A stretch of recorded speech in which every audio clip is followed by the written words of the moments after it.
Hello, I'm the Dark Master, and welcome back to the Tale of the Trilobites.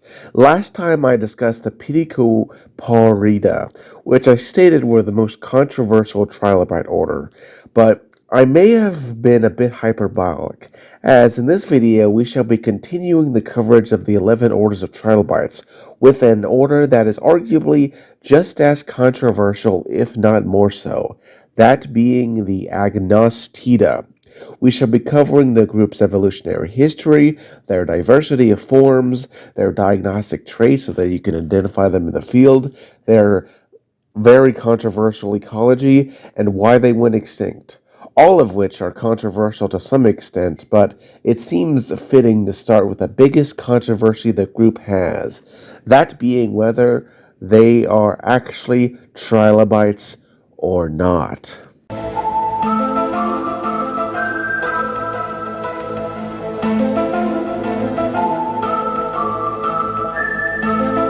The Agnostids are an old order in two ways. First, their earliest members appear third in the fossil record, very shortly after the simultaneous appearance of the first red lichenids, which I've also discussed previously, so check that video out if you'd like to learn more about the very first trilobites, and the first Pedicoparida.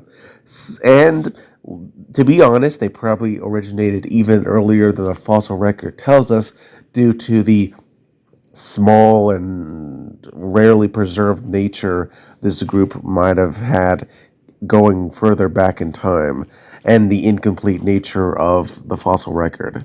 Secondly, they were recognized quite a long time ago as a distinct order due to their appearance, being first scientifically described by noted English naturalist, geologist, and paleontologist John William Saltier in 1864. The Agnostids, for a time, were relatively, not controversial, but they started to cause their first issues with the discovery of the Neroides. I briefly discussed this back in the first installment of the Tale of the Trilobites, where I answered the question of what exactly a trilobite is and where they fit on the family tree of life. So if you're looking into learning more on that subject, or are interested in learning more about some of their obscure relatives of the trilobites, you can go check out that video. But basically, the similarities in body plan to the Agnostids and leg structure to trilobites meant they were considered for a time to be yet another order of soft-shelled trilobites, the Neroidea. However, further study in 1994 by R.A. Forte and J.N. Theron found these similar traits shared by Agnostids and Neroides to be superficial. Agnostids had secondarily lost their eyes, and their reduced body segmentation was due to paedomorphosis, which is where an animal matures at a much younger stage. A famous example is the axolotl, which is a species of salamander that is a common pet and stays a baby all its life. They also had mineralized exoskeletons, with the Neroides not having that. Indeed, in contrast, the Neroides never developed eyes on their anterior regions. They never had mineralized exoskeletons or body segments. The similarities in leg anatomy and other traits were simply due to them retaining traits that were basal to trilobites and their other relatives, meaning that rather than being another order of trilobites, they're just distant cousins. Speaking of legs, this is where the next batch of controversy would reach the Agnostida, which would lead to the question if they even are trilobites. In a scientific paper released on 1987 by R.J. Mueller and D. Wallosek, they described the newly discovered preserved limbs from a larval agnostid, the first larva documented from the group. It was a great discovery that sadly showed that the legs of this group were vastly different from those of other trilobite orders, as preserved in genera like Olenoides and Triarthus. Based on this and other minor traits, they were then placed into the Crustacea morpha, which, true to their name, includes crabs and other crustaceans. And yeah, they do look a lot like ostracods on a superficial level and may have had a similar ecology to them, which we shall return to later on this video. This view is best seen in the 2005 paper by J. Bergström and X. G. Hu. However, recent reanalysis and new data challenge this view. First, these are the larvae, or protoaspid slash meroaspid, as larvae are called in trilobites, legs of Agnostida. We still have no legs of the adults, and we also do not have the larval legs of more conventional trilobites. So we're basically comparing the legs of a newborn infant to those of Arnold Schwarzenegger. Of course, they'd look different. That's not even getting into how agnostids are paedomorphic. Second, there was the discovery and reinterpretation of another group of trilobites, the Eodiscina, which are now considered a link between the highly derived Agnostida and the earlier Redlicida.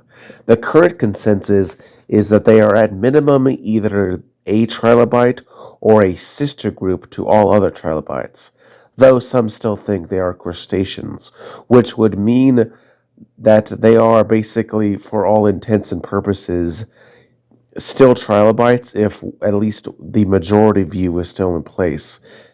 And though even still, they could technically not be trilobites, but honestly would probably still be considered trilobites in all but the most pedantic manner. Frankly, I have a somewhat agnostic position. I consider them trilobites for the sake of this video series, but if they happen to not quite be true trilobites, that won't really impact the substance of this video. As for how they relate to other trilobites, well, if they are actually trilobites, they have been described as possibly being descended from either Pedicoparida in some sources, and in others being descended from Redlicida. It's still debated, but regardless, they are quite distinctive, being highly modified via paedomorphosis, and in truth, they do resemble the babies of both of those groups to a certain extent. And their highly modified anatomy, which I shall now go over to help you identify them if you happen to find them in the field.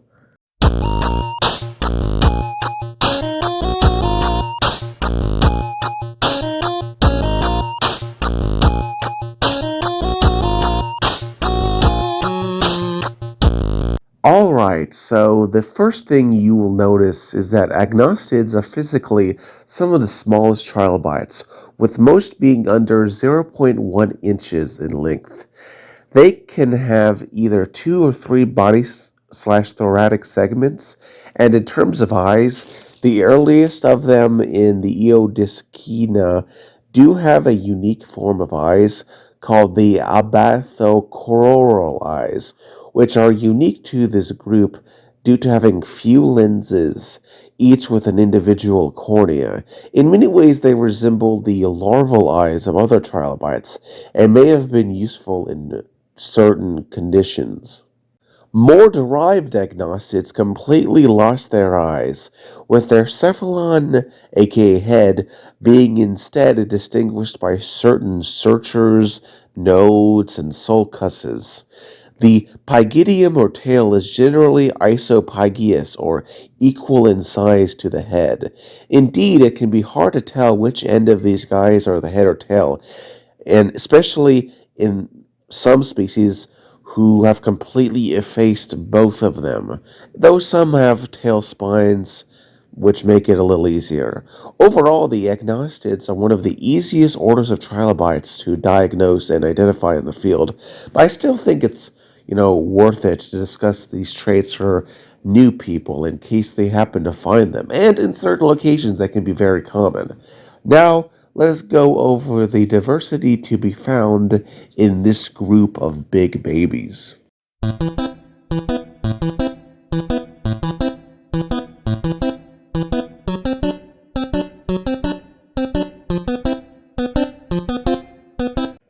Agnostida are divided into two suborders, the Eodiscina, which are more basal in form, and the more derived Agnostina.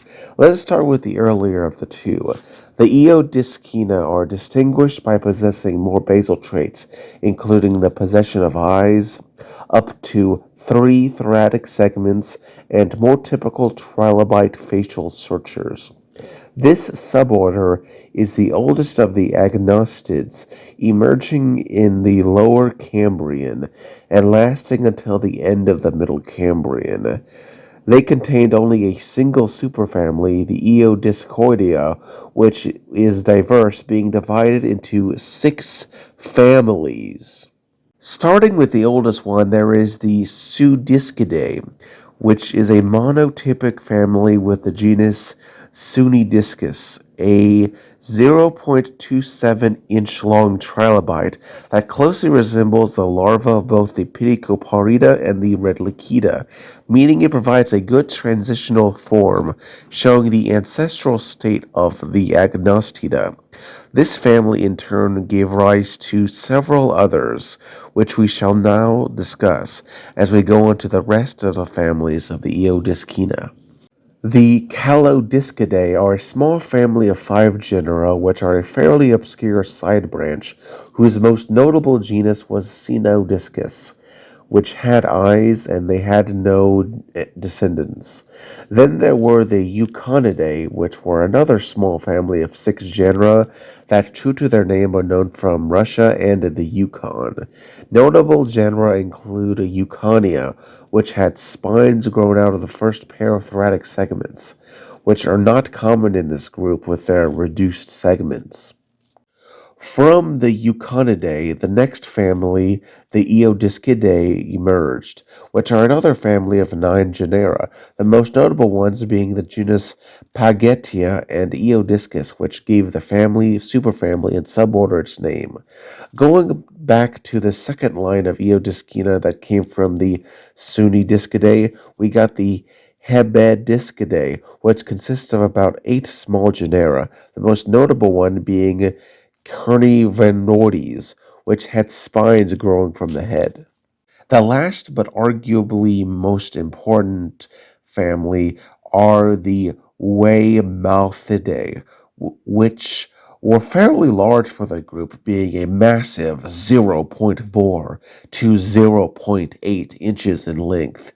They were also the most diverse family in this suborder, with a total of 22 genera.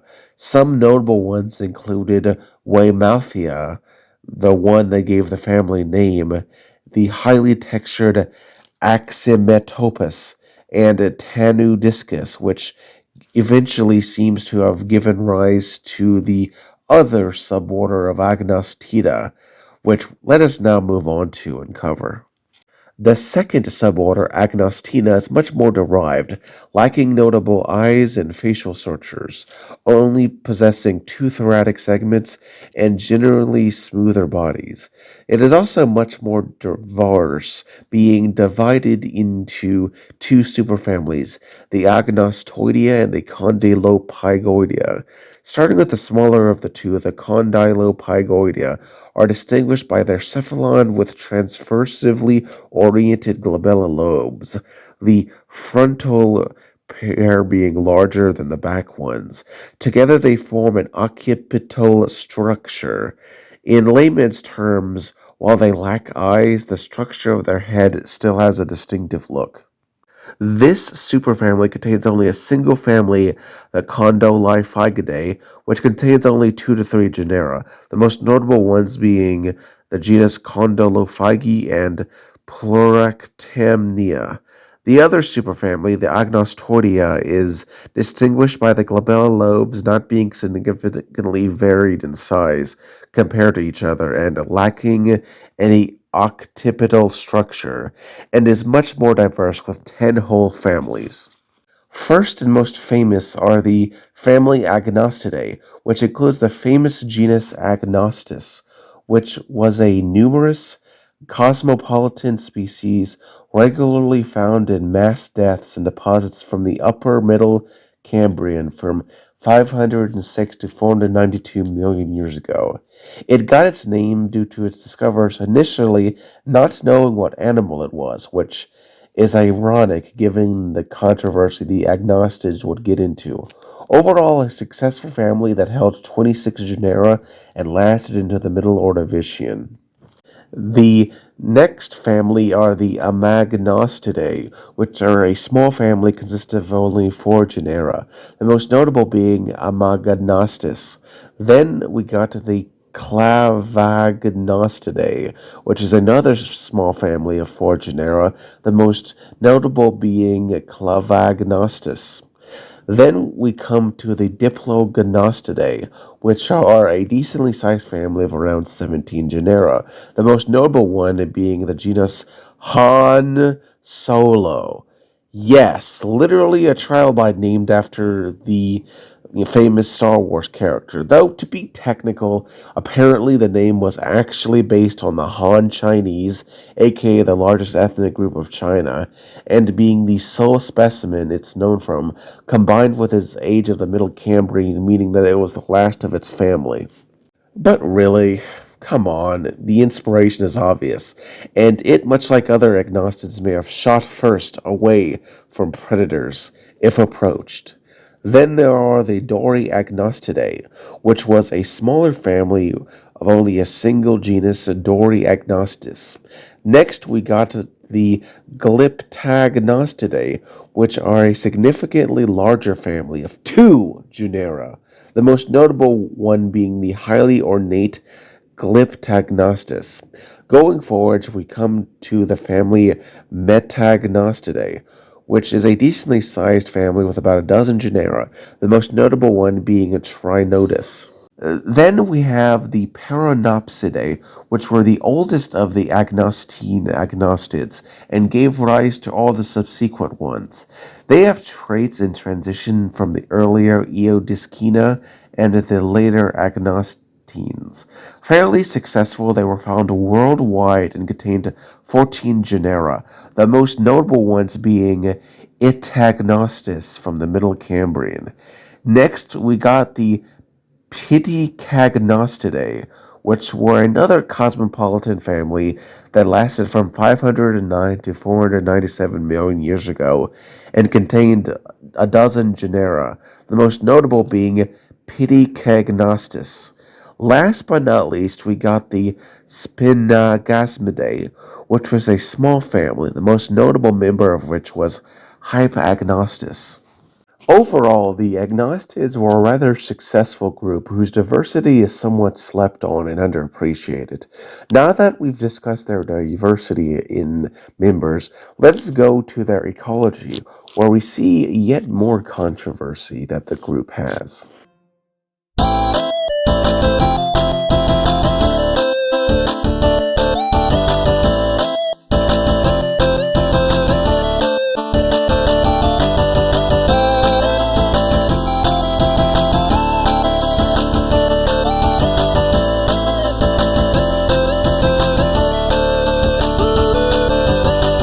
All right, so their exact ecology of the Agnostida is heavily debated, with two primary modes considered, those being pelagic and deep water benthic.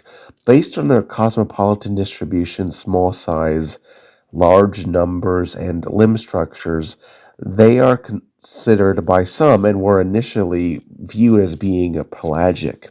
The second mode of life is that of benthic, which basically means a bottom dweller, and there is their own set of evidence, including how most agnostids were blind, in contrast to how many modern pelagic arthropods have eyes. They point out how agnostids are often found articulated the right way up, the same way that other benthic trilobites are found. The benthic crowd point out how their distribution patterns vary widely in different breeds, when if they were actually pelagic, you would expect them to be found in small, consistent numbers throughout the sections. They point out that deepwater benthic species can, in some situations, also have widespread dispersal patterns like those of pelagic animals. They point out how their low, flattened, wide bodies are more in line with benthic animals. Plus, they say while they are small, they weren't quite small enough to effectively float the same way that copepods do, especially with their thick exoskeleton and no known buoyancy adaptation. They also point out that while yes, the legs of larval agnostids are distinct from other trilobites and indicate swimming capacity, we still don't know what the adult legs look like, and they could be far more standard than those of larval agnostids. And they also point out that many larval arthropods inhabit different pelagic habitats before becoming benthic adults. I mean, just look at crabs. Frankly, I think the answer to whether agnostids were benthic or pelagic is not as black and white as some present it, as it seems that many agnostids changed niches as they grew up, and some species, especially early eyed forms, seem to have been able to inhabit shallower, possibly pelagic niches, while later forms were more benthic and deep water dwelling. Ostracods, which agnostids are often compared to, have species in both niches, and I imagine agnostids, like any other order of trilobites, were similarly varied in their niche. Speaking of their larvae, the larvae are often found to be enrolled. Now, agnostids, and frankly, nearly every later group of trilobites could enroll, and in this case, they seem to be some of the most efficient, being able to enroll using all of their very small number of body segments. Other interesting ecological facts we have recorded from the fossil record include that they may have engaged in pack hunting behavior and cannibalism, which is a common thing in arthropods, which implies that they were ferocious predators. For their size, I mean, honestly, if they were alive, you could probably kill them by squishing them between two fingers, but you know what I mean. They also have a pattern of appearing inside other animals. These include sponges, worm tubes, underneath the bodies of Sydnia and other arthropods, and then there's also been found within hyolith shells. Hyoliths being these strange relatives of brachiopods that look like an ice cream cone using elephant tusks as walking sticks. Very weird. The agnostids may have done this either to hide from predators, avoid strong currents / weather events, molted their exoskeletons, or simply scavenging for food from decaying organisms. Now that we've covered their rather interesting ecology, let us now answer the question of what exactly happened to the Agnostida and why they are important.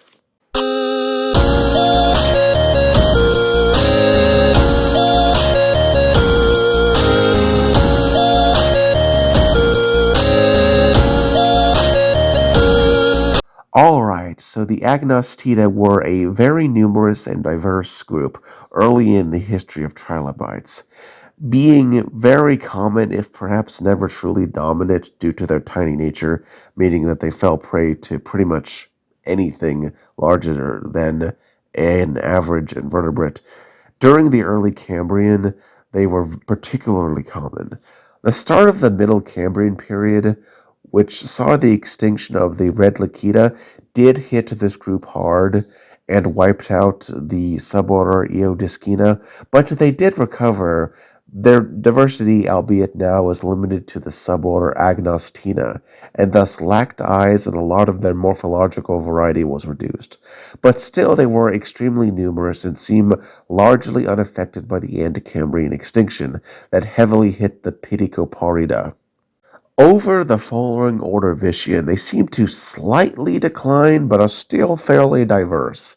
This is likely due to the lack of niche overlap and competition from larger deepwater trilobites like Harpeda and Trinoculida, not really impacting them as much as that of, say, the Pedicoparida. And instead, it seems that it was just a gradual wearing down due to the backwards rate of extinctions, which just sort of happened over time. No, their final extinction was quite explosive, that being the end Ordovician mass extinction event, also called the late Ordovician mass extinction, which was one of the big five and saw the extinction of 85% of all life on Earth via glaciation that reduced sea levels, destroying many shallow sea habitats.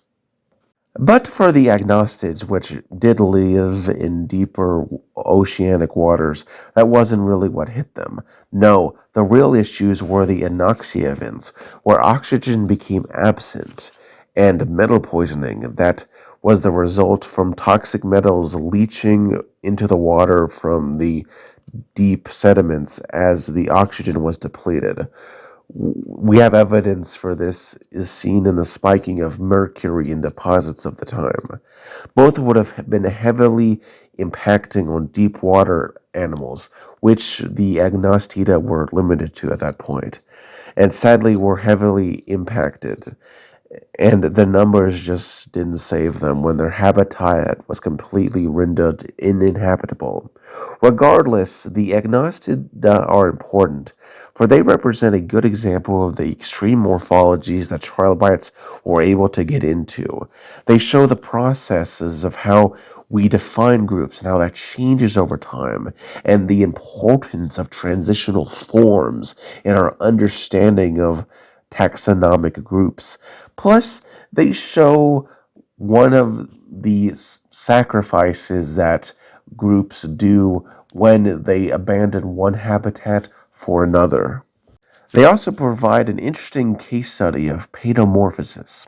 Anyway, I'm the Dark Master, and if you liked this video, like it. But if you loved it, consider subscribing and join me next time on the Tale of the Trilobites, where we shall be covering the far more classic Trilobite order, the Koenemann. And have a wonderful day.